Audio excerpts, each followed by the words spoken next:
이 코로나19가 있으면서 교회라고 하는 건물, 또 교회라고 하는 곳에서 드리는 그 예배에 대한 감사를 우리가 더 드릴 수 있는 그런 시간들도 되어지는 것 같습니다.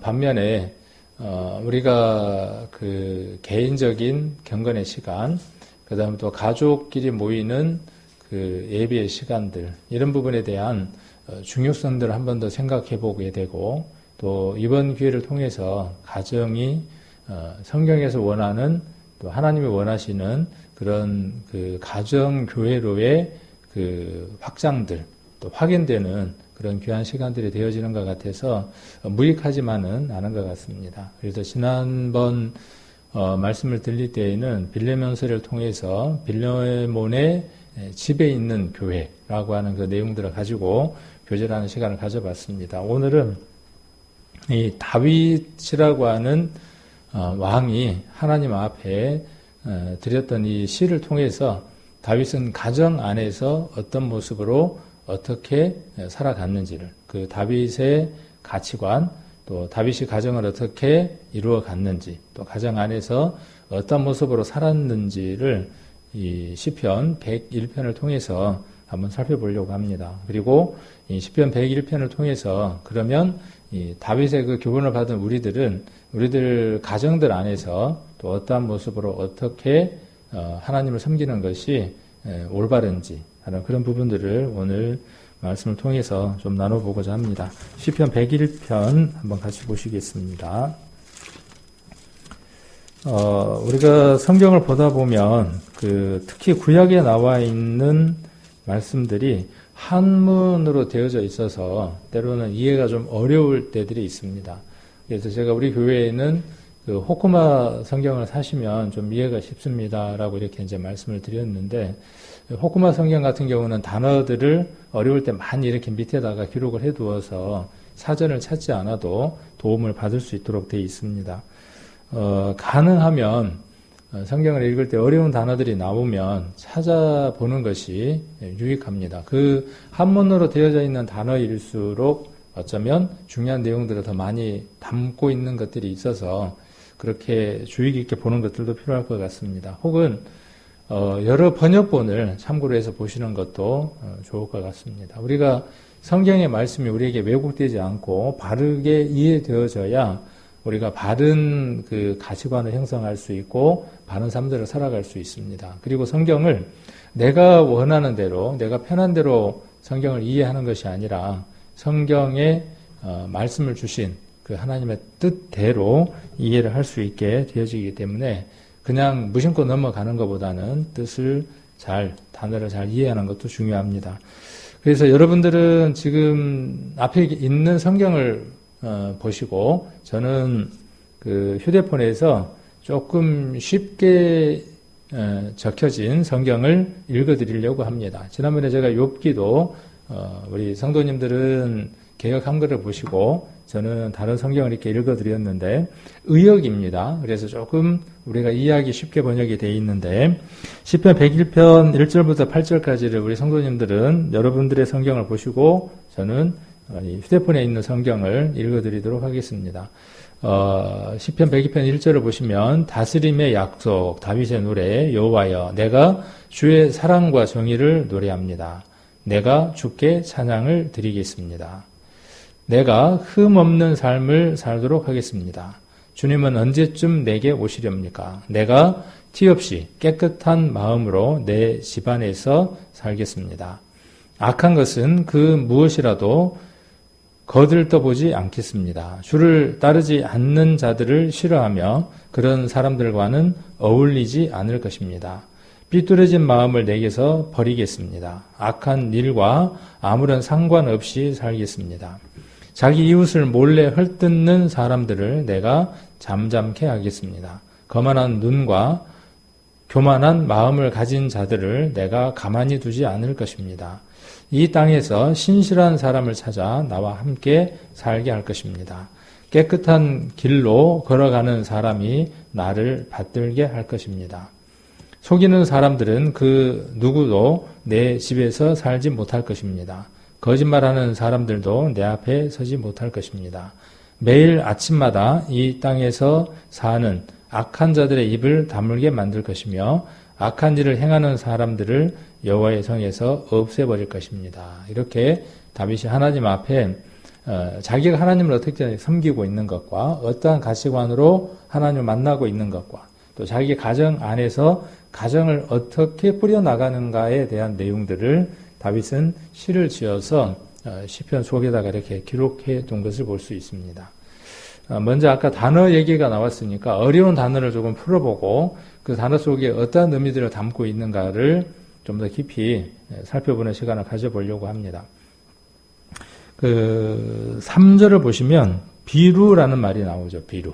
비루라는 말은 비루가 있고 비류가 있고 그렇더라고요. 성경을 찾아보면 이 비루라는 단어도 자주 나오고 비루라고 하는 말도 자주 나오는데 한문으로 보면 그 낮을 비자에 더러울 누자를 썼습니다. 우리가 보는 그 한문 성경에는 낮을 비에 더러울 누자를 썼는데 이 뜻과 같은 한자가 있습니다. 그 한자가 똑같이 비루라고 쓰는데 더러울 비자 밑에 보면 조금 잘 안 보이실 수도 있겠다. 집에서 보시는 분들은 보실 수 있을 텐데 이제 교회에서는 조금 글자 폰트가 적어서 잘 안 보일 수도 있겠습니다. 그래서 이 비루라는 한자는 두 번째 비루라고 하는 한자는 더러울 비자에 더러울 누자입니다. 그래서 이 낮을 비자를 쓴 비와 더러울 비자를 쓴 비루 두 개의 뜻이 유의어 같은 비슷한 뜻으로 한문에 이렇게 쓰여지고 있습니다. 그래서 위에 있는 비루든 아래에 있는 비우든 같은 의미로 이렇게 이해를 해도 무방할 것 같습니다. 그래서 비루라고 하는 뜻이 나지막하고 초라하다. 그 다음에 지위가 낮다. 품행이 저열하다. 이렇게 사전적인 의미입니다. 한문 사전에서 찾아보면, 옥편에서 찾아보면 이러한 의미들을 갖고 있습니다. 그 다음 식견이 좁다, 속되다, 그 다음에 복장이나 차림새가 남루하다, 천하다. 이런 의미가 비루라는 의미입니다. 그리고 행동이나 성질이 더럽고, 추저분입니까? 주저분. 더러운 거, 추저분한 거예요. 그 다음에 행실이 야하고 더럽다. 이런 뜻을 갖고 있습니다. 그 다음에 비루하다라는 이 의미를 사람에게 말고 짐승에게다 이렇게 적용해서 사용하는 경우가 있는데, 개나 말이나 나귀 따위의 피부가 헐고 털이 빠지는 병을 가리켜서 비루하다. 이렇게 이야기를 합니다. 우리 성경에 있는 그 원어 속에서는 이 비루라는 말이 어떤 단어로 기록되어 있냐 하면 쓸모없다, 이익이 없다, 무가치하다 이런 의미로 기록되어 있습니다. 그래서 비루한 것이라는 말의 의미를 이제 우리가 찾는 그 사전적인 의미에서는 뭐냐 하면 행동이라든가 성질이라든가 이런 것들이 좀 추잡하고 더러운, 그래서 품행이 뭔가 아름답지 않는 그런 부분들을 말하는 것이죠. 그래서 내 눈앞에 두지 않는다 그랬고, 그 원어적인 의미에서는 어떤 의미를 갖고 있냐 하면 쓸모없는 것, 쓸데없는 것, 가치 없는 것들, 그런 것들을 눈앞에 두지 않겠다. 그렇게 이야기하고 있는 것입니다. 레위기를 한번 보겠습니다. 여기 시편 101편은 잡아놓으시고 레위기 22장을 한번 보겠습니다.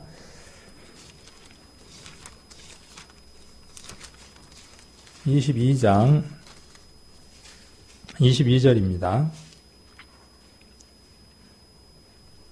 자, 눈먼 것이나, 레위기 22장 22절, 눈먼 것이나 상한 것이나, 지체에 배임을 당한 것이나, 종기 있는 것이나, 괴혈병 있는 것이나, 비루 먹은 것을 너희는 여호와께 드리지 말며 단 위에 화제로 여호와께 드리지 말라. 그래서 여기 짐승에게 이렇게 적용될 때 비루 먹은 것이다. 이렇게 이야기를 하고 있습니다. 그래서 우리 호쿠마 성경 밑에 번역에 보면 호쿠마 성경에 단어 풀어놓은 거에 보면 피부병이 있는 이렇게 이제 이야기한 걸 볼 수 있습니다.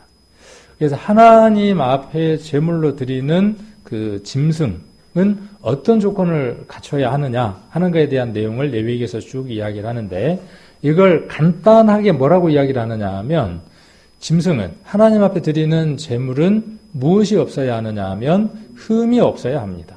그러니까 그 얘기를 하기 위해서 여러 구체적인 예를 들면서 짐승에게 이러한 상태의 짐승은 하나님 앞에 합당하지 않다. 라고 이야기를 하는 것이죠. 그렇게 이야기할 때 비루 먹은 것이다 라고 이야기를 하고 있습니다. 그래서 이것은 하나님 앞에 가치 없는 것, 하나님 앞에 드릴 수 없는 것이라고 하는 의미를 이야기를 하는 것입니다. 시편으로 다시 돌아가 봅니다. 시편 다시 돌아가 보면 2절을 한번 보시면 완전한 것이 나옵니다. 그리고 또 완전한 길이 나오고 또 2절의 후반절에 보시면 완전한 마음이 나옵니다. 이 완전한이라고 하는 이 단어가 사람들에게는 굉장히 부담스러운 단어이죠. 완전, 성경에 보시면 온전 이 단어가 나옵니다. 다윗은 하나님 앞에 이렇게 시를 지어드릴 때 늘 무엇이라고 이야기하느냐 하면 내가 행이 온전하여, 행이 완전하여 내가 하나님 앞에 삶을 살았습니다 라고 고백하는 글들을 우리 시편에서 많이 읽어볼 수 있습니다. 그러면 다윗이 우리가 아는 바대로 완벽한 삶을, 퍼펙트한 삶을 살았느냐? 아니라는 거 우리는 다윗의 생애를 통해서 알 수 있습니다. 그러면 그가 하나님 앞에 시를 지어드렸을 때 어떻게 그렇게 이야기할 수 있냐는 것이죠. 그러면 완전이라고 하는 단어와 온전이라고 하는 그 단어의 의미가 우리가 생각하는 것처럼 행위라든지 마음이 전혀 단 한 번도라고 하는 그런 의미와 다르다고 하는 것들을 알 수 있겠죠. 그래서 이 비루라고 하는 말과 뒤에 2절에 나와 있는 완전이라고 하는 말은 서로 대체가 되어지는 말입니다. 그래서 이 완전하다는 말은 어떤 뜻이냐면, 자, 우리가 이야기는 자주 했잖아요. 하나님 앞에 드리는 제물이 있을 때 사람이 하나님 앞에 제물이 되어질 수도 있고 짐승이 하나님 앞에 제물이 되어질 수도 있죠. 근데 그 사람이 하나님 앞에 제물로 드린다 그랬으니까 인신제사를 이야기하는 게 아니라 로마서에 기록되어 있는 그것을 얘기를 하는 것이죠. 그래서 그때 사람에게 그것이 적용되어질 때에는 완전하다, 온전하다라고 이야기를 하는 거고, 그 다음에 짐승에게 이것이 적용되어질 때는 뭐냐 하면 흠이 없다, 무음하다, 이렇게 우리가 적용되어진다라고 하는 것을 우리가 자주 나누었던 걸 기억을 하실 겁니다. 그래서 짐승이 하나님 앞에 드려질 때에는 아까 비루 먹은 것, 무가치한 것, 이런 것들은 하나님 앞에 합당하지 않다. 어떤 것만 하나님이 받으시느냐 하면 완전한 것, 무흠한 것만 받는다. 이 무흠이라는 것, 흠이 없는 것이라는 건 뭐냐면 어떤 의미냐 하면 하나님이 인정해 주시는 것, 하나님이 그렇게 정하신 것이라고 하는 의미를 가지고 있는 것이죠. 그래서 이 비루라는 말 속에서 우리가 이런 부분들을 좀 더 깊이 한번 앞에 있는 완전한 길과 완전한 마음이라고 하는 것과 연관해서 한번 생각해 볼 필요도 있습니다. 자, 그 다음 시편 101편 3절입니다. 보시면 나는 비루한 것을 내 눈앞에 두지 아니할 것이요 배도자들의 행위를 미워하니. 이 배도자라는 말의 의미가 어떤 것일까요? 배도. 그래서 한번 의미를 우리가 살펴볼 필요가 있다는 것이죠. 그래서 배도라는 말은 등 배자에 배반할 배자를 썼습니다. 그러니까 등을 보이는 겁니다. 등을 보인다는 것은 뭐냐 하면 그 사람이 마주하고 있다가 다른 쪽으로 어떻다는 것이죠. 대상을 바꾼다는 의미를 갖고 있죠. 그래서 배도라는 말은 그런 의미를 갖고 있습니다. 그래서 서로 반대 방향으로 가다. 방향, 목표가 완전히 상반되다. 그 다음 사전적인 의미에서는 어떤 의미를 갖고 있냐 하면 도리에 어그러졌다라는 의미로 배도라고 하는 말을 사용을 합니다. 우리 신약 성경 와서 배도라는 건 어떤 의미로 쓰여지느냐 하면 그리스도의 복음에 그릇되게 살아가는 것, 복음을 등지는 것을 가리켜서 우리가 배도자다 이렇게 기록되어 있는 것들을 볼 수 있습니다. 그리고 사전적인 원어적인 내용의 의미를 보면 밀어내다, 빗나가다, 그 다음에 잘못 행하다, 길을 잘못 들다, 옳은 데서 떠나다라는 의미를 갖고 있습니다. 그래서 이 배도라고 하는 말의 의미를 이 세상 사람들이 이야기하는 도리, 예절 이런 데서 어긋났다고 하는 그 의미보다도 좀 더 깊이 생각해야 될 것들이 무엇이냐 하면 옳은 데서 떠나 있는 것입니다. 배도라고 하는 것은. 옳은 것은 어떤 것이 옳은 것이냐 하면 하나님이 하신 일, 하나님께서 해놓으신 일, 하나님이 선하게 보시는 것, 하나님이 기쁘게 보시는 것, 하나님이 옳게 보시는 것. 그래서 하나님이 옳은 일을 하셨는데 그 옳은 일로부터 멀어지는 것, 그 옳은 일로부터 떠나는 것, 돌아서는 게 뭐냐 하면 배도입니다. 하나님이 옳게 여기시는 게 뭡니까? 하나님은 그의 나라와 그의 의를 구하라라고 말씀하셨습니다. 그 의라고 하는 게 뭐냐 하면 옳을 의자죠. 하나님이 옳게 여기시는 것, 하나님이 옳게 보시는 것이 무엇입니까? 우리는 잘 알죠. 사전적인 의미를 생각하지 않죠. 우리 이 헬라권의 교육을 받은, 세상의 교육을 받은 사람들은 단어를 생각할 때 사전적인 의미만 생각을 하죠. 우리 말씀을 통해서 은혜 안에 거하는 사람들은 그 사전적인 의미가 아니라 성경 속에서의 의미를 우리는 생각하게 되죠. 그래서 옳다는 것은 하나님이 인간의 모습으로 오셔서 십자가를 지시고 모든 사람의 죄를 대속하시는 것, 그것을 하나님이 옳은 것으로 정하셨고 그 옳은 것을 행하러 오신 분이 누구냐 하면 그리스도입니다. 그 그리스도가 그 옳은 일을 행하셨고 옳은 것을 이루셨죠. 그 옳은 것을 인정하고 그 올바른 것 속에 함께 소유된 자, 그 사람이 어떤 사람이냐 하면 의인이다라고 성경은 이야기를 하고 있죠. 그 예수 그리스도의 죽으심과 부활하심에서 멀어지는 것, 그것이 무엇이냐 하면 배도입니다. 그래서 그 히브리어의 그 원어 속에는 이러한 의미들을 함께 내포를 하고 있습니다. 그 다음 사특이라는 말은 간사할 사자에 사특하다 할 특자, 간특하다 하는 그런 특자를 사용을 합니다. 그래서 사전적인 의미는 요사스럽고 간특함이죠. 4절에 기록되어 있죠. 11장 4절에 보시면 시편 101편 4절에 보시면 사특한 마음이 내게서 떠날 것이다 그랬습니다. 그래서 이 사특하다라는 말은 요사스럽고 간특하다. 간특이라는 말은 간사하고 악독하다 그런 뜻입니다. 그리고 원어적인 의미를 보면 왜곡되었다. 왜곡된 겁니다. 그러니까 사전적인 그냥 일반적인 사전적인 의미의 뜻은 어떤 것이냐 하면 요사스럽고 간특하다. 그런 의미를 갖고 있지만 원어적인 히브리의 그 원어적인 의미에서는 어떤 의미를 갖고 있냐 하면 왜곡되어지는 겁니다. 그 왜곡됐다는 말은 좀 쉬운 말로 그 바꾸면 어떤 뜻이냐 하면 비틀어졌다, 뒤틀렸다, 꼬였다 그런 의미를 갖고 있는 겁니다. 빗나간 겁니다.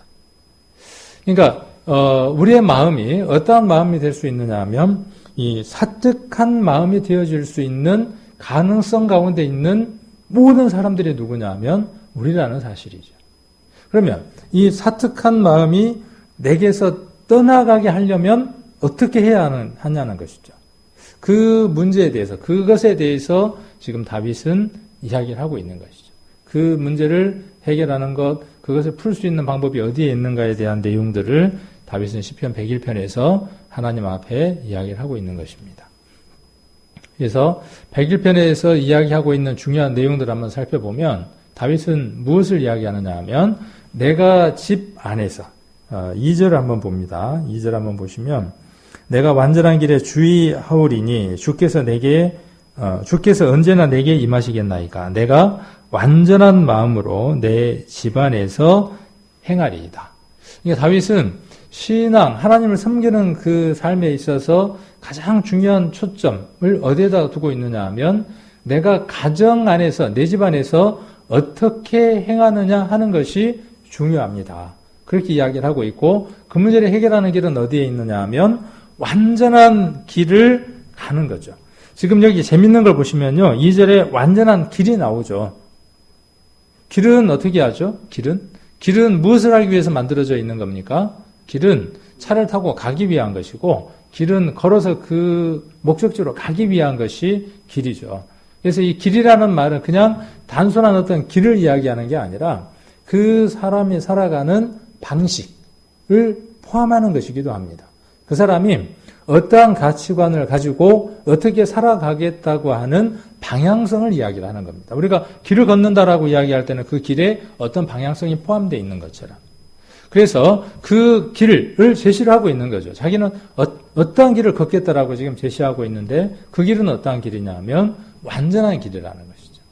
이 완전한 길은 누가 걸어가신 길이냐 하면 예수님이 걸으신 길이고 하나님 우리에게 제시해 주신 길이죠. 이 완전한 길은 어디에 있느냐 하면 십자가에 있는 것이죠. 그래서 이 완전한 길을 여기 보면 2절 후반에는 뭐라고 이야기를 하고 있습니까? 그 완전한 길과 완전한 마음을 가지고 그 둘이 하나가 되어져 가지고 어디에서 내가 행하겠다는 거예요? 자, 회사에서? 다윗은 우리가 잘 아는 것처럼 어떤 사람이었습니까? 왕이었죠.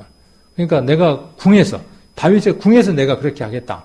이렇게 이야기하는 게 아니라 하나님 허락하신 가장 작은 공동체인 이 가정 안에서 다윗은 어떻게 살아가겠다라고 이야기하느냐 하면 완전한 길과 완전한 마음에다가 중심을 두고 살아가겠다. 그것이 내 가치의 모든 것이다라고 이야기를 하고 있고 2절에 행한다는 말의 의미가 어떤 것이냐 하면 그 길을 걷는다는 뜻입니다. 행한다라는 말 이퀄 어떤 뜻이냐 하면 걷는다는 거예요.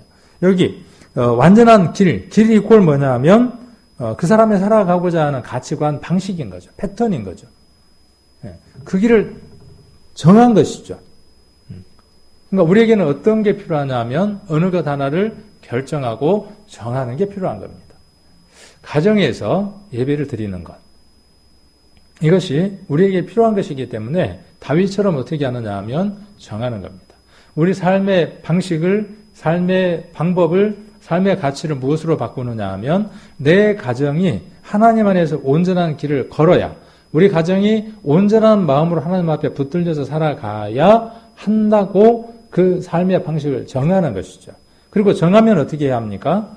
여기 후반절에 나오는 대로 행하는 것이 필요한 것이죠. 정하는 것보다 더 중요한 게 뭐냐 하면 행하는 것이죠. 내가 매일 아침에 성경을 1시간씩 읽겠다. 이건 뭐냐 하면 길을, 어떤 패턴을 정하는 거죠. 방향을 정하는 거죠. 중요한 건 뭡니까? 그 다음에 1시간씩 행하는 거죠. 걷는 것이죠. 그래서 오늘 저는 이 시편 101편을 통해서 우리 성도님들에게 무엇을 권하고 싶고 얘기를 하고 싶으냐 하면 가정에 일정한 시간을 두고 예배를 드리는 것. 그래서 일주일에 한 번이든 아니면 매일 아침에 한 번이든 아니면 하루에 일주일에 3번이든 여러분들이 정하는 겁니다. 누구처럼요? 이 다윗처럼. 그래서 2절에 그렇게 이야기를 하고 있죠. 그리고 그 구체적인 방법들이 이제 제시되어 있는 게 뭐냐 하면 3절부터 여러 가지 것들을 내가 이렇게 하겠다라고 제시를 하고 있는 것이죠. 그래서 아까 이 1번부터 시작해서 8번까지 나와 있는 내용들은 아까 쭉 설명을 한번 해드렸습니다. 그래서 특히 여기 단어 가운데에 비루라든지 배도라든지 사특이라든지 이러한 의미들은 우리가 잘 이해를 할 필요가 있죠. 이것이 누구의 관계를 깨뜨리는 겁니까? 우리가 하나님과의 관계를 맺을 때 그 관계에 있어서 장애를 갖게 하는 일들이 어떤 것들이냐면 여기 제시되어 있는 단어들입니다. 비루한 것들, 그 다음에 사특한 것들, 그 다음에 배도가 하나님하고의 관계를 어긋나게 하는 것들이죠. 자, 그 다음 여기 교만이 나오죠. 5절 한번 보시면 그 이웃을 그윽히 하는 자를 내가 멸할 것이요. 눈이 높고 마음이 교만한 자입니다. 눈이 높아요. 왜 눈이 높아질까요? 눈이 높다는 의미가 어떤 의미일까요? 눈이 높아지는 데에는 눈이 보는 것이 많기 때문에 눈이 높아지는 것이죠.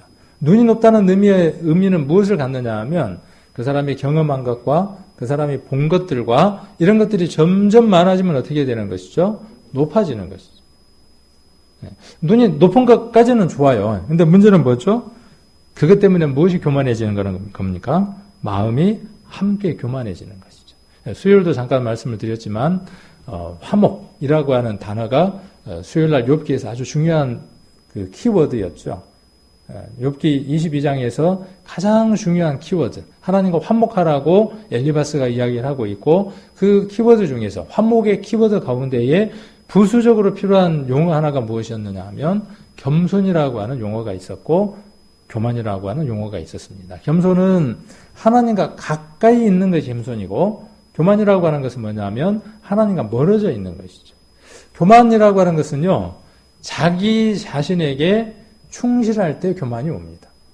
자기 것으로 가득 채워지면 패망이 되는 겁니다. 우리가 하나님을 알지 못했을 때 모든 기준은 어디에 있느냐면 내게 있었습니다. 내 중심적이었어요. 그런데 구원을 받았다고 하는 것은 어떤 의미입니까? 구원을 받았다라고 하는 말의 의미는 뭐냐 하면 나는 의미 없다는 거예요. 누구 안에 있을 때 내가 의미 있다는 겁니까? 하나님 안에 있을 때, 주님 안에 있을 때 나라고 하는 존재가 의미 있다고 하는 것을 발견하는 것이죠. 그래서 이제는 그 주어들이 계속 바뀌어가는 것이죠.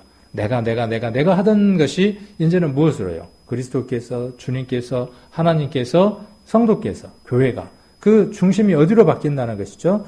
내가라고 하는 중심에서 어디로요? 바깥쪽으로 바뀌는 사람이 어떤 사람이냐 하면 겸손한 사람입니다. 근데 그렇게 겸손한 삶을 살다가도 교만이 올 때가 어떤 데 교만이 오는 겁니까? 아주 짧은 순간에 순식간에 그 교만의 순간이 오는데 누가 빠질 때 그러느냐 하면 그리스도가 하나님이 그 중심에서 빠져버리면 교만은 즉각 찾아오는 것입니다. 우리 구약에 나와 있는 사울이 그랬고 많은 인물들이 그랬던 것처럼요. 그래서 교만은 하나님과 멀어지는 것이고 하나님과 멀어지면 당연히 무엇이 오느냐 하면 자기중심입니다. 그래서 내 신앙이 현재 문제가 있는가 없는가를 점검해 보려면 내가 하는 말 가운데에 어떤 주어를 많이 쓰고 있는지를 한번 점검해 보면 됩니다. 내가라는 말이 많이 나오면 문제가 있는 것이죠. 자, 그 다음 6절에 한번 보시면 내 눈이 이 땅에 충성된 자를 살펴 나와 함께 거하게 하리니 충성된 자라 그랬어요. 충성되다, 신실하다 같은 의미를 쓸 수 있죠. 충성이라고 하는 것은 뭐냐면 비가 오나 눈이 오나 늘 한결같은 겁니다. 신실이라고 하는 것도 마찬가지죠.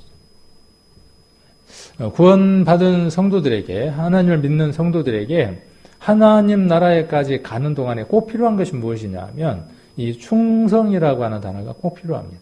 그래서 맡기문 자들에게 구할 것은 충성이라고 말씀을 하셨던 것처럼 그러니까 교회 안에 목사나 장로나 집사나 직분자들에게만 충성이 필요한 게 아니라 성도 안에 모든 사람에게 필요한 것이 뭐냐 하면 충성된 자가 필요한 겁니다. 다윗은 자기 집안에 그런 사람들로 가득 채우겠다라고 이야기를 합니다. 그렇죠? 그렇게 이야기를 하고 있죠. 그래서 6절에 한번 보시면 완전한 길에 행하는 자가 나를 수종하겠다 그랬어요. 지난번에 우리가 빌레몬의 가정을 이야기를 하면서 빌레몬의 가정 안에 어떠한 사람들이 세워져야 합니까? 빌레몬의 빌레몬이라고 하는 그 가정 안에 내 집에 교회가 계속 형성돼야 하죠. 그래서 오네시모라고 하는 교회를 그 빌레몬의 가정 안에 보내고 싶고 그 빌레몬의 가정으로 하여금 골로새 교회에 사역하는 귀한 사람이 되게 하고 싶은 것이 바울의 큰 그림이었죠. 그래서 빌레몬에게 바울은 편지를 하는 것이죠. 내 집 그리고 내 집에 있는 교회가 평안하기를 원한다. 이렇게 기도하고 있죠. 그래서 우리 집은 무엇으로 이루어져야 되느냐 하면 교회로 이루어져야 되는 것이죠. 김종원이라는 교회, 박자은이라고 하는 교회, 김요림이라고 하는 교회. 그런데 김종건이라고 하는 사람이 교회가 되어졌지만 박자연이라고 하는 사람이 교회가 되어지지 못했을 때 우리는 그 박자연이 교회가 되어지게 해야 하는 것이죠.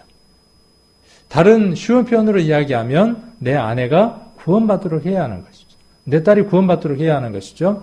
그리고 내 가정 안에 모든 사람이 다 구원받았지만 빌레몬 같은 경우는 그의 종으로 있었던 오네시모가 구원받지 못했기 때문에 그가 구원받고 돌아왔을 때 바울은 뭐라고 이야기하느냐 하면 그 교회가 평강하기를 원하고 하나님 은혜 안에서 복음을 전하는 자로 동력자로 쓰임받기를 원한다. 이렇게 이야기를 하고 있죠.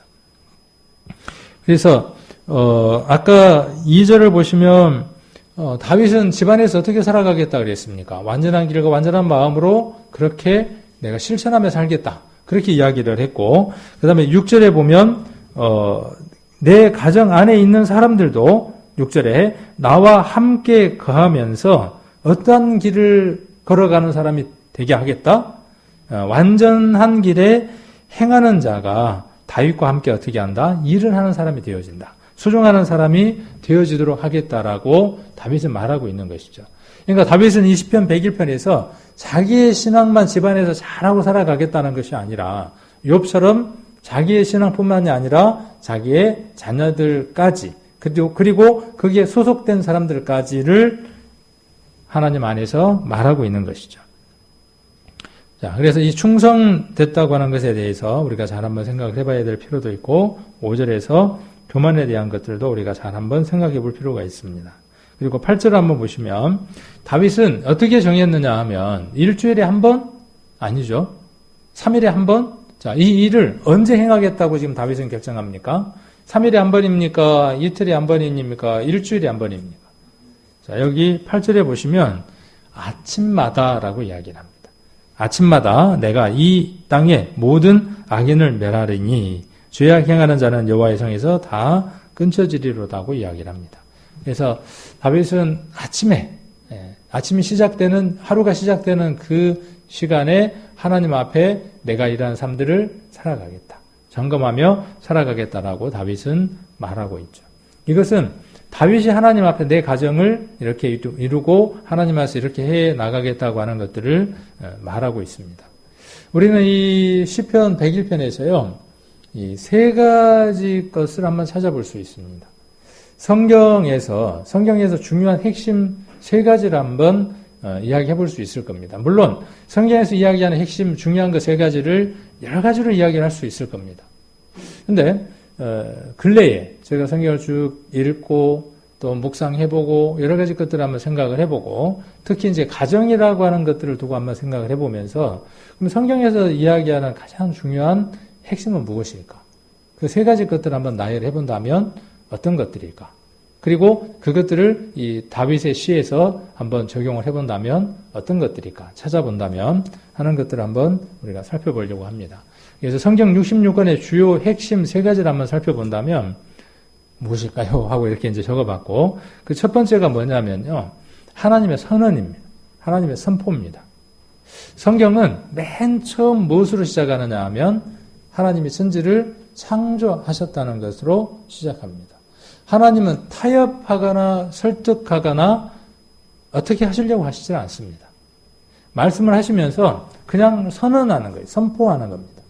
그래서 주일 설교도요. 대부분 무엇으로 이루어져야 되느냐 하면 선언과 선포로 이루어져야 됩니다.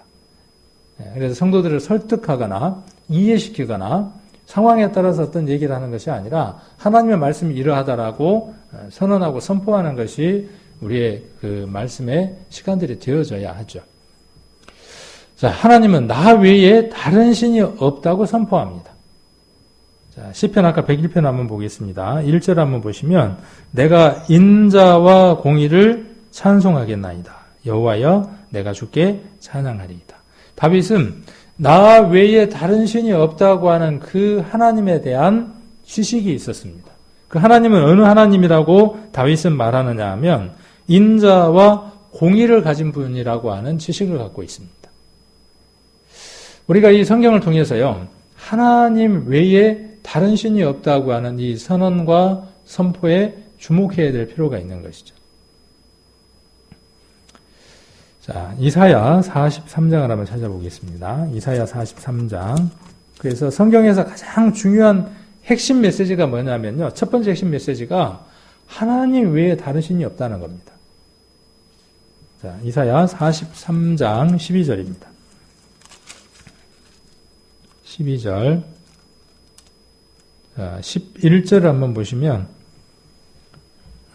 앞에도 이제 그런 말씀이 나와 있지만 11절, 12절을 보시면 내가 고하였어 11절 나 곧 나는 여호와라 나 외에 구원자가 없느니라 내가 고하였으며 구원하였으며 보였고 너희 중에 다른 신이 없었나니 그러므로 너희는 나의 증인이요 나의 하나님이니라 나는 하나님이니라 여호와의 말이니라. 이 이스라엘을 선택하시면서 하나님 말씀하신 내용 중에 하나죠. 이스라엘을 선택하신 목적이 어디에 있다는 겁니까? 이스라엘 선택하신 목적이 어디에 있느냐 하면 나 외에 다른 신이 없다고 하는 것을 보여주기 위해서 이스라엘을 선택을 했다. 그럼 이스라엘을 선택하기 전에 그러면 다른 신이 있었느냐? 없었다. 나 이전에는 여호와 이전에는 어떤 신도 없었다. 그렇게 지금 선언하고 계시는 거죠. 그래서 이사야 이 43장과 44장과 45장에 보면 이러한 메시지들이 계속해서 반복되고 있는 걸 볼 수 있습니다. 44장 6절도 한번 보겠습니다. 이스라엘의 왕인 여호와 이스라엘의 구속자인 만군의 여호와가 말하노라. 나는 처음이요 나는 마지막이라. 나 외에는 다른 신이 없느니라. 이스라엘에게 하나님은 끊임없이 무엇을 선언하는 겁니까? 너희가 섬기고 있는 그 우상들, 너희가 만들어서 부복하고 절하고 있는 어떠한 형상들, 그리고 그 속에 어떠한 신비로운 것이 있을 것이라고 의미를 부여한 그 신들, 그것 없다는 거예요. 그것들이 있기 이전에, 너희들이 만들어 놓은 그 신들이 있다고 생각하고 섬기기 이전에 나는 있었다라고 말씀하고 계시는 거죠. 모세에게 하나님이 나타나셔서 하나님 말씀하시기를 나는 스스로 있는 자다 이렇게 말씀하시죠. 나는 있다 이렇게 말씀하시는 거죠. 언제부터 있다는 것이죠? 모든 것이 있기 이전부터 내가 있다는 거예요. 이것이 성경에 있어서 아주 중요한 선언 핵심 메시지 가운데의 하나입니다. 이것을 잃어버렸기 때문에 이스라엘이 어떻게 됐습니까? 이스라엘에 그렇게 고난받는 역사가 진행되어지는 것이죠. 45장도 한번 보시면 45장 5절도 보시면 나는 여호와라 나 외에 다른 이가 없나니 나밖에 신이 없느니라. 너는 나를 알지 못하였을지라도 나는 내 띠를 동일 것이며 해 뜨는 곳에서든지 지는 곳에서든지 나밖에 다른 이가 없는 줄을 무리로 알게 하리라. 나는 여호와라 다른 이가 없느니라. 하나님이 계속 선언하시는 거예요. 이스라엘에게 무엇을 알게 하시는 거죠? 띠를 동여서 해 뜨는 곳이든 지는 곳이든 하나님 외에는 다른 신이 없다고 하는 것을 알게 하시려고 하는 겁니다.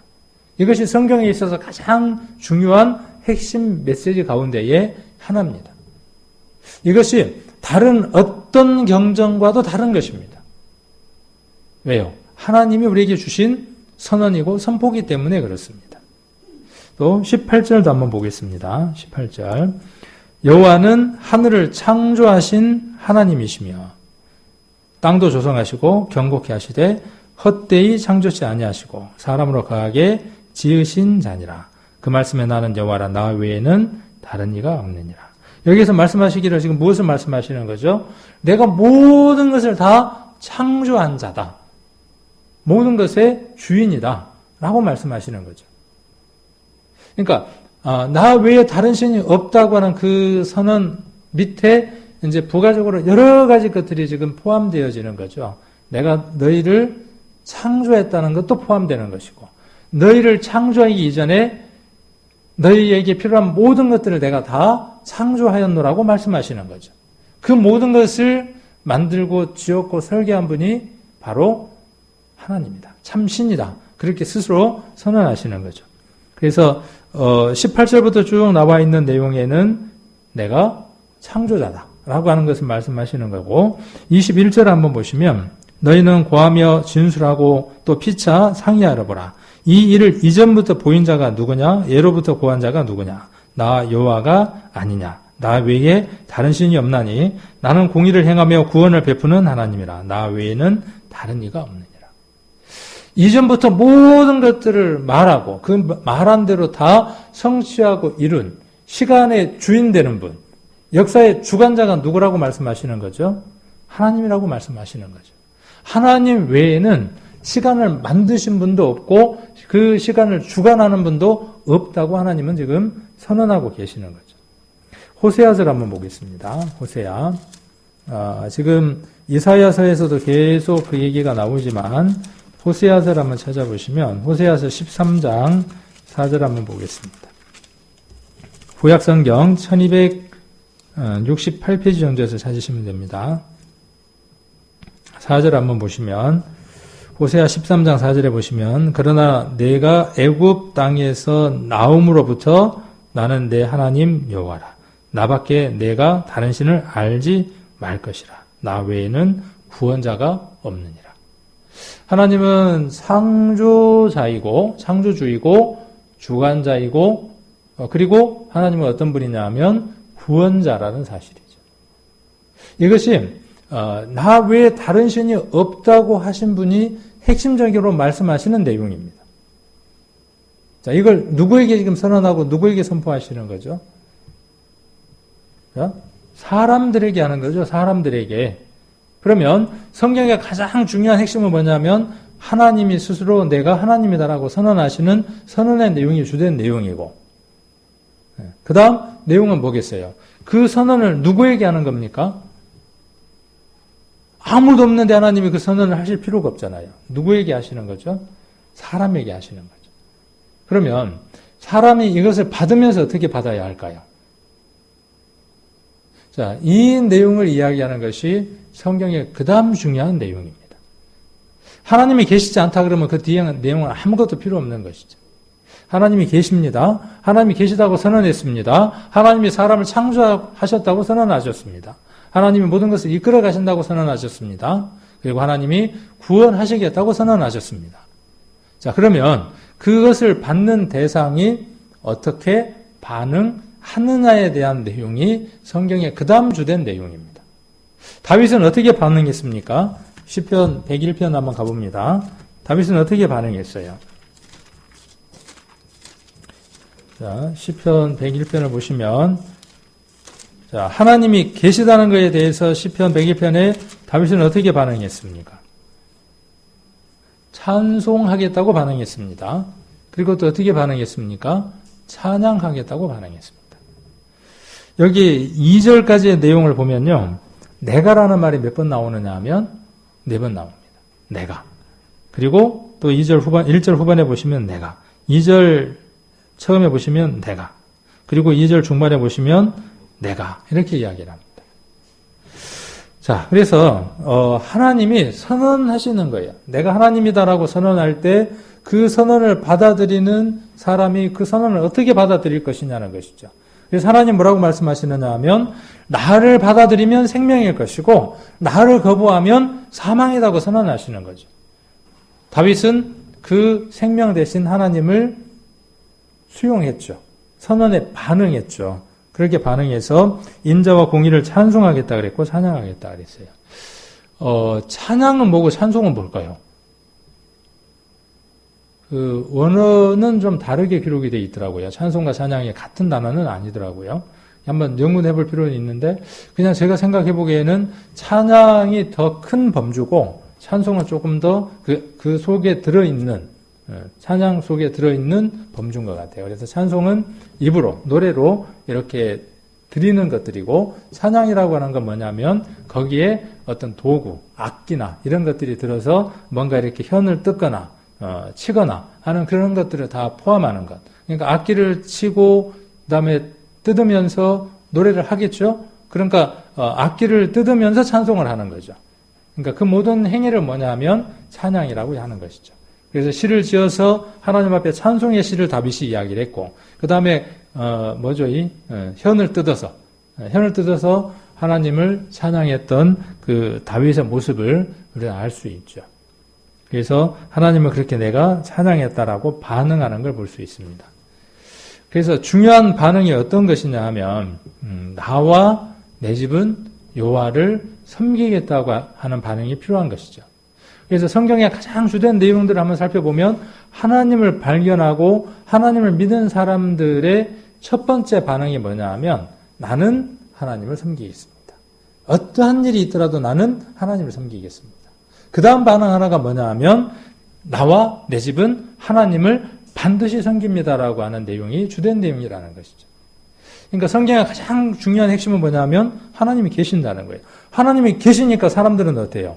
그 계신 하나님을 발견하고 그 다음 어떤 반응을 보였냐는 거예요. 그 반응을 보인 사람들이 어떻게 살아갔느냐에 대한 기록이에요. 하나님을 의지했을 때 어떻게 되어졌고 하나님을 의지하지 않았을 때 어떻게 되어졌고 그 다음 또 하나의 내용이 뭘까요? 하나님이 계시다는 선언을 했지만 그 선언을 수용하지 않는 사람들의 삶이 어떠한 것인가에 대한 내용을 기록하고 있는 것이 성경의 주된 내용인 것이죠. 그래서 나와 내 집은 여호와를 섬기겠다. 오늘 이 여호수아가 한 내용이죠. 이 내용은요. 여호수아가 한 내용이지만 시편 101편의 다윗을 보면 어떻습니까? 다윗도 이렇게 이야기를 하고 있죠. 그래서 101편 1절을 보시면 나는 이라고 이야기를 하고 있죠. 그리고 2절에도 보시면 내가 완전한 마음으로 내 집 안에서. 그러니까 주체가 누가 되어지느냐 하면 내가가 되어지고 그 다음 뭐냐 하면 내 집 안에서가 되는 걸 볼 수 있죠. 그 다음에 거기에 주도적으로 그 삶을 살아가는 주도자가 누군 걸 볼 수 있냐 하면 3절에 나는입니다. 나는. 가정 안에서 우리가 가장 먼저 본이 되어져야 될 사람이 누구냐 하면 나는입니다. 남편 당신이, 아내인 당신이 나보다 먼저 구원받았으니까, 당신이 목사니까, 당신이 구역장이니까, 누구니까가 아니라 하나님을 섬기는 그 주도적인 인칭 누가 되어져야 되느냐 하면 내가가 되어져야 된다는 거죠. 그래서 다른 사람은 어떠든지 간에 내가 어떻게 하느냐는 것이죠. 내가. 그 다음 뭐죠, 이제? 그 다음 내가 되어지면 그 다음 어떻게 하는 거예요? 내 집은. 이 되어지는 것이죠. 여호수아서 24장을 한번 보겠습니다. 여호수아서 24장 14절을 한번 보시면, 이 여호수아서 14장은 이 여호수아서의 결말이기도 하고, 제일 중요한 내용을 담고 있는 장이기도 하죠. 여호수아서. 우리 지난번에 여호수아서 배울 때 여호수아서의 주된 핵심 단어가 뭡니까? 이렇게 배웠거든요. 그래서 건너라, 그 다음에 취하라, 나누라, 섬기라 이렇게 배웠습니다. 그래서 24장의 주된 내용은 뭐냐 하면 섬기라예요. 여호수아가 섬기라 그렇게 이야기하면서 너희들 하나님 잘 섬겨라 이렇게 이야기하는 게 아니라 나는 어떤 일이 있더라도 하나님을 섬기겠다. 그리고 내 집은 이렇게 지금 이야기하는 것이죠. 자, 하나님의 선언이 있었기 때문에 이게 가능한 거죠. 여호수아가 만일 하나님이 있다는 확신이 없다면, 하나님이 그 모든 것들을 주셨다고 하는 그 선언에 대한 반응이 없다면 여호수아서는 의미가 없는 것이죠. 하나님이 계시다면 그 다음 중요한 게 뭡니까? 그것에 대한 우리의 반응입니다. 사람들의 반응입니다. 하나님이 계신 것이 분명하다면 어떻습니까? 우리는 어떠한 반응을 보여야 하는 겁니까? 이 여호수아처럼 다윗처럼 이러한 반응을 보여야 하는 것이죠. 24장 14절을 보시면 그러므로 이제는 여호와를 경외하며 성실과 진정으로 그를 섬길 것이라. 이 성실과 진정이라는 말이 나오니까 생각나는 신약이 있나요? 이거하고 똑같은 평형이 되는 성경 구절이 요한복음 4장 23절이죠. 그러니까 구약과 신약이 같이 맞는 걸 볼 수 있습니다. 그를 섬길 것이라. 너희의 열조가 강 저편과 애굽에서 섬기던 신을 제하여 버리고 여호와만 섬기라. 15절 만일 여호와를 섬기는 것이 너희에게 좋지 않게 보이거든 너희 열조가 강 저편에서 섬기던 신이든지 혹은 너희의 거하는 땅 아모리 사람의 신이든지 너희 섬길 자를 오늘날 택하라. 하나님이 계시다는 것이 인정이 되어져야 그 이전에 섬겼던 것들을 버릴 것인가에 대한 결정을 할 거 아닙니까? 성경의 선언은 뭐예요? 하나님이 확실히 계시다는 선언이죠. 그걸 발견했을 때 어때요? 비로소 섬길 대상을 선택하게 되는 것이죠. 그래서 여호수아는 뭐라고 답을 하느냐 하면 나와 내 집은 여호와를 섬기겠노라 라고 이렇게 선언합니다.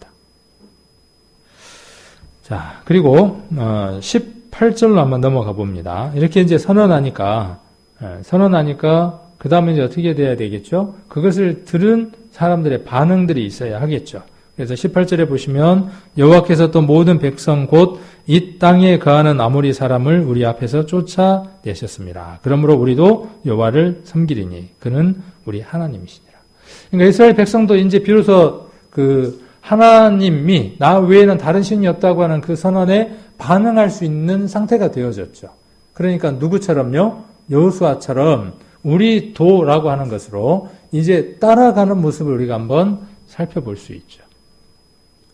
그래서 이 여호수아의 모습이 무엇을 만들어내느냐 하면 주변에 있는 사람들로 하여금 하나님을 섬기게 하는 동기부여가 되어지는 걸 볼 수 있죠. 그래서 세 번째 중요한 내용이 어떤 것이냐 하면요. 우리도 하나님을 섬기겠다는 거예요. 그러니까 성경의 핵심 세 가지는 어떤 것이냐 하면 하나님 계시다는 거예요. 그리고 내가 하나님을 믿겠다는 거예요. 그 다음 세 번째가 뭡니까? 그러니까 너희도 하나님을 믿어야 한다는 선언을 우리가 해야 한다는 것이죠. 그렇게 선언할 때 그 사람들이 어떻게 반응한다는 겁니까? 우리도라고 반응한다는 것입니다. 그래서 여호수아 24장에서 제일 중요한 핵심에 되어지는 게 뭐냐 하면 여호수아의 선언이고요. 그 다음 이스라엘 백성의 응답입니다. 그들의 반응입니다. 자, 그러면 우리가 복음을 전하는 방법이 어떤 방법이어야 된다는 걸 우리가 잘 알 수 있죠. 우리가 하나님에 대한 확신과 하나님을 섬기겠다고 하는 그 확정이 없이는 무엇을 할 수 없다는 거죠? 내 가족들에게 이 복음의 메시지를 확실하게 전할 수 없다는 것이죠. 다윗은 어떻게 이야기하고 있습니까? 내가 집안에서 그렇게 행할 것이다. 그렇게 담대하게 행할 것이다. 그럴 때에 내 주변에 있는 가족들이 충성된 자가 돼서 완전한 길에서 행하는 자가 되고 수종한 자가 될 것이다. 이렇게 선언하고 있죠. 우리의 가정들이 복음화되지 않는 이유가 어디에 있느냐? 이 세 가지 핵심 일들이 이루어지지 않기 때문에 그렇습니다. 내 개인의 삶이 살아계신 하나님을 확실하게 믿는 그 길을 걸어가는 모습이 내게 없기 때문이죠. 그래서 아내도 영향을 받지 못하고 남편도 영향을 받지 못하고 자식도 영향을 받지 못하는 겁니다. 뭘로만 하는 거죠? 입으로만. 말로만 하는 겁니다. 자, 그런데 여호수아의 그 모습은 어떤 모습이었느냐 하면 말로만이 아니라 그의 삶이 말과 일치되어서 무엇을 이끌어낼 수 있었냐 하면 18절에 보시면 아까 여호수아서 24장 18절입니다. 우리 도라고 이야기를 하고 있습니다. 자, 그리고 우리 하나님이라고 이야기를 하고 있죠. 자, 이 표현이 참 저는 이 여호수아서를 보면서 감동적인 것 같아요.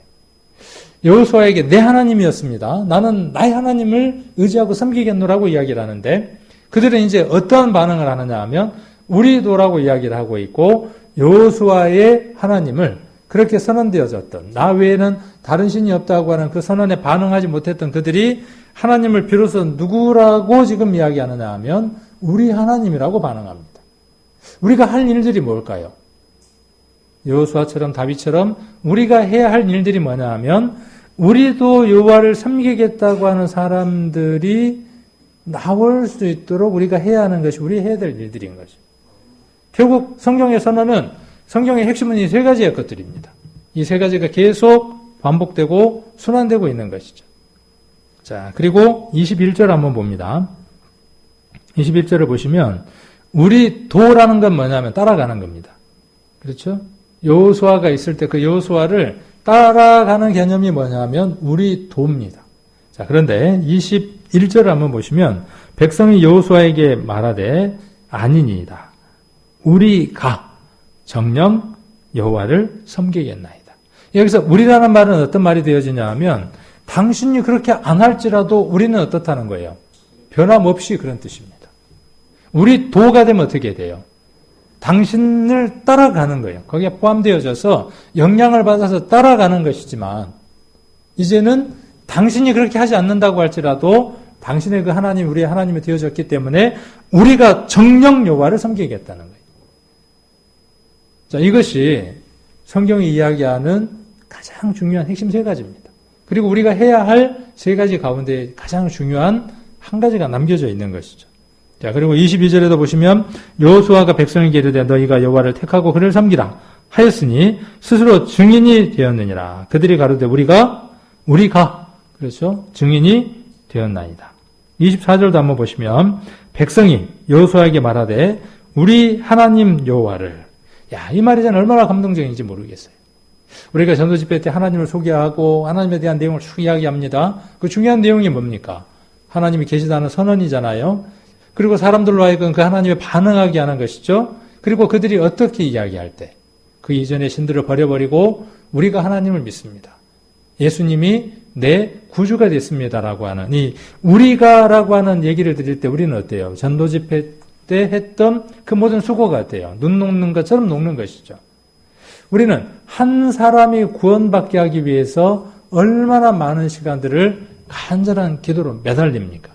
그렇게 기도를 매달렸을 때 그가 우리 도가 아니라 우리가 하라고 이야기할 때 당신이 믿는 하나님이 내 하나님입니다 라고 그 하나님을 나는 이제 버릴 수 없습니다. 그분 없으면 나는 아무런 존재 가치가 없습니다라고 고백하고 증인이 되어졌을 때 우리는 어떻든가요?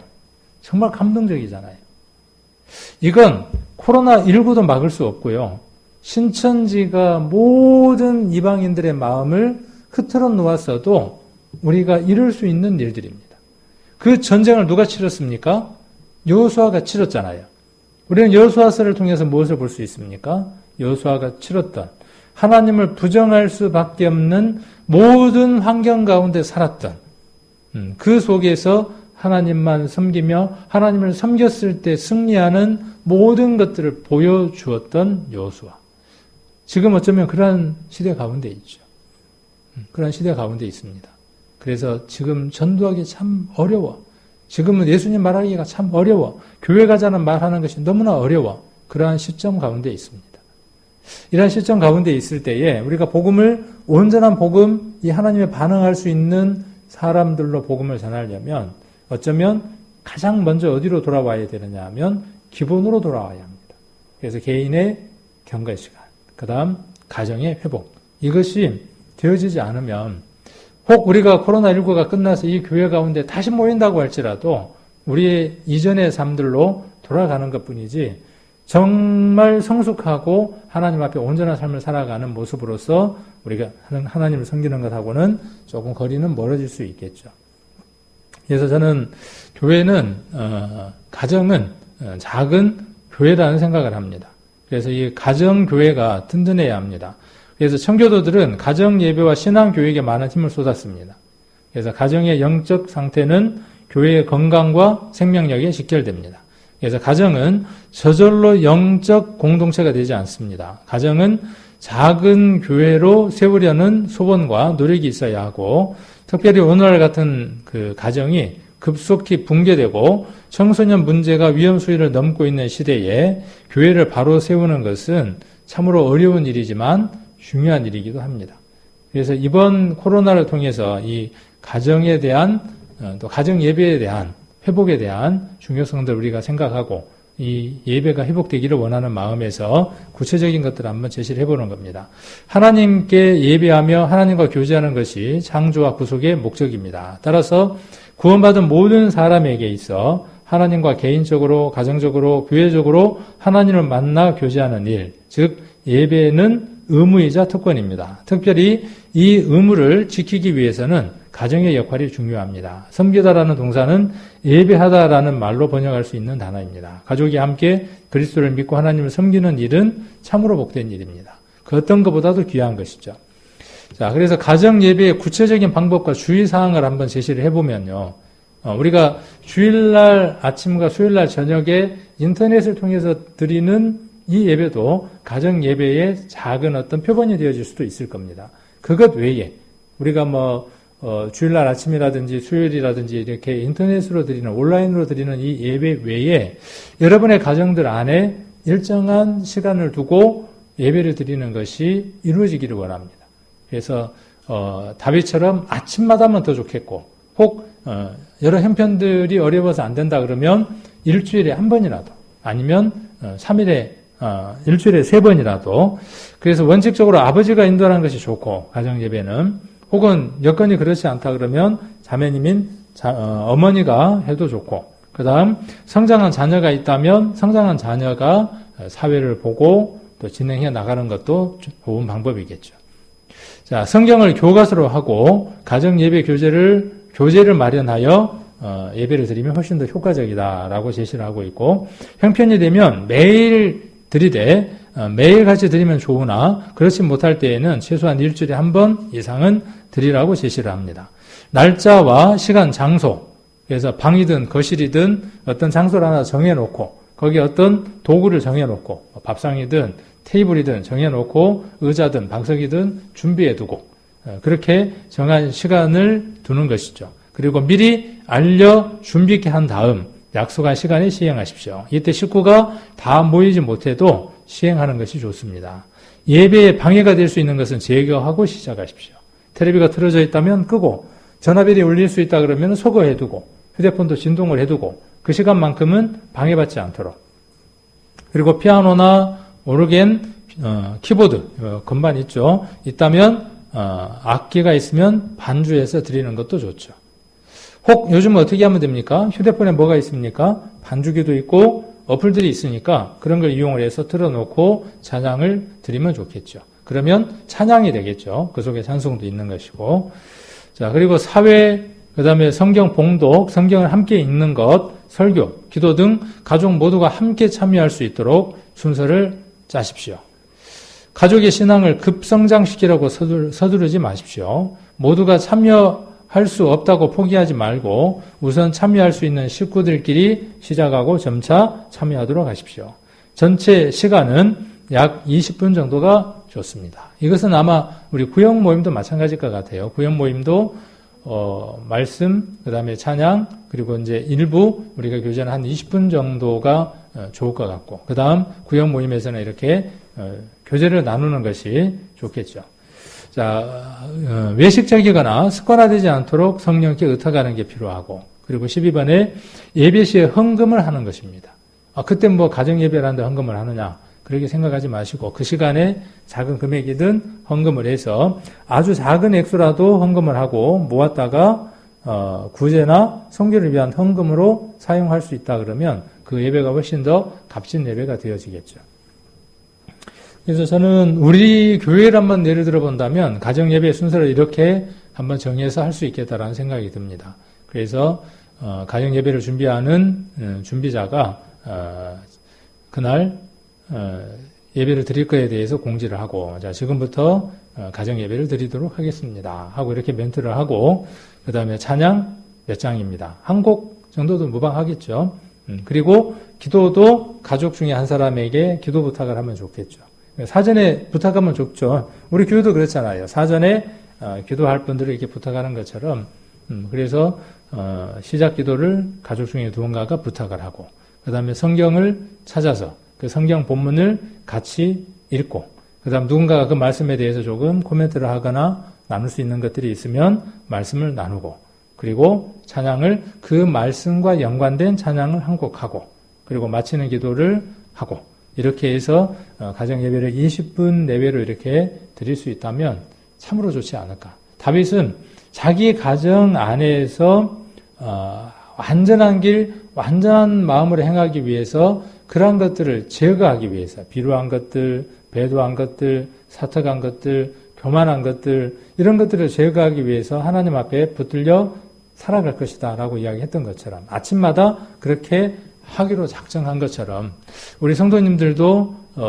주일날, 수요일날 이렇게 인터넷 예배를 통해서 찬양하고 말씀 듣고 찬양하고 기도하고 끝나는 이것 외에 여러분들이 각각 가정의 제사장이 되고 하나님 앞에 예배를 드리는 그 시간들을 만들어서 가정이 회복되어진다면 그 속에서 일꾼이 나오고 그 속에서 나와 내 집이라고 하는 그것이 이제는 우리가라고 이렇게 확장되어져서 더 많은 사람들이 우리 가정을 통해서 구원받게 되고 사도행전에 기록되어 있는 것처럼 우리 가정이 어느 지역의 교회를 형성하는 데에 일익을 감당하는 그러한 가정교회로서의 역할들을 잘 감당하지 않을까 하는 생각들을 한번 해봅니다.